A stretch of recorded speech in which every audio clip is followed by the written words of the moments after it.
Welcome back to the Road Show. This morning in the Buzz, have you noticed a mean girl epidemic among young girls? Yeah, you know, you're right in the middle of it. I haven't. I can't take it. Well, if you have, it may not be in your head, because a new study called Real to Me, Girls and Reality TV was conducted by the Girl Scout Research Institute, and they found that reality television could be encouraging mean girl-like behavior in very young girls.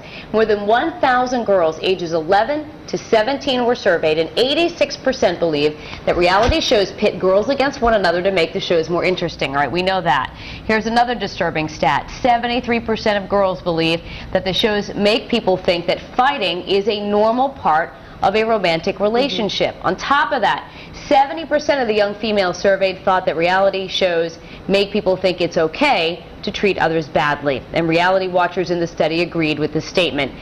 Being mean earns you more respect than being nice. Wow. But it's not all negative, though. The study did suggest that makeover shows like The Biggest Loser and competition-based shows like American Idol have the most potential for inspiring conversations and making girls feel like anything is possible.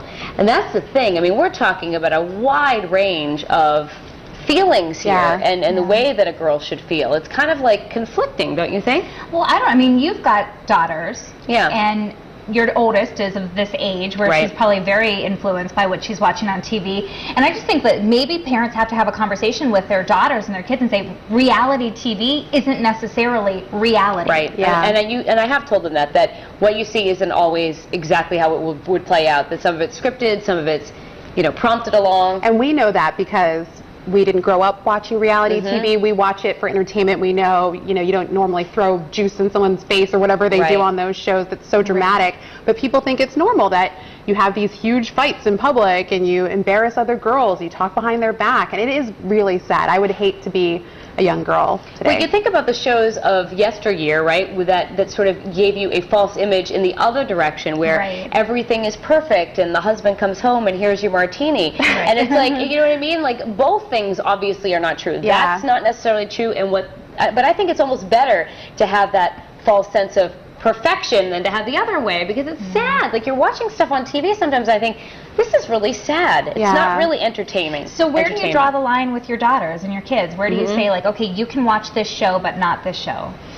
I think it's one of those things that you do have to screen first and then decide, you know? Yeah. But I definitely don't let them watch reality TV at all. Not even American Idol or... Well, that's different, though. That's more of a competition-based show. I think those shows are good, because then you do see someone who came from nowhere, had this other career, had a dream of becoming a singer or whatever it is, and actually achieving their dreams. So I think that part of the study is interesting, too. That's definitely different. But, like, things like, Jersey Shore and stuff like that, they're way too young to be watching that. And even kids who are a little bit older who are watching that, I just find, like, the message that's sent, thumbs down. I even think, like, sometimes those little cell phone videos at the high schools that all of a sudden, like, explode with people taping fights in the bathrooms or fights outside. Like, it's awful, but then these kids think, oh, if I make this video, then all of a sudden I'm going to get all this publicity. But this is not normal behavior. No. It should not be condoned in any sense. No, and I'm glad that a lot more schools are becoming, having the zero tolerance policies for things like that. So, I mean, you can't control it everywhere, but they're making some head start. What do you think, Courtney, about this mean girl epidemic here? I think it would definitely be impressionable on someone who maybe has a lower self-esteem, or the younger girls who are still trying to find out who they are. So, but you know what? It could really depend, like, on guys too. It depends on who's watching. We have quite a few comments. Here's some from our live blog on foxprovidence.com. Victorian girl says it can influence girls. She said it was bad when I was in school, and I think it's worse now. And guest said reality shows can bring out the inner psychological feelings of anybody, male or female.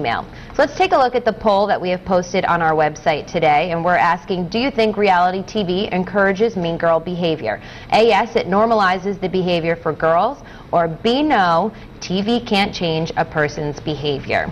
So we have a lot of comments. You can see them all listed here on our Facebook page, and this first one I'm going to read is from Jen Curry. She said, I think reality TV encourages a lot of negative behavior. Shelley Chambers says, yes, girls begin to compare themselves to these, quote, celebrities who are popular, and yet they are train wrecks. And Brian said, I think that a lot of what's going on in TV in general affects people's behaviors. And Donna Stanley said, I think it depends on the individual person. TV is not real. I believe to some extent reality shows are scripted. And she goes on to say parents need to monitor what their children watch. So we'll see. You all say in our poll as usual at the end of the show. Feel free to leave a comment on Facebook if you're on there right now. But for now, we're going into the kitchen with Danielle and Billy. And what are you guys doing now?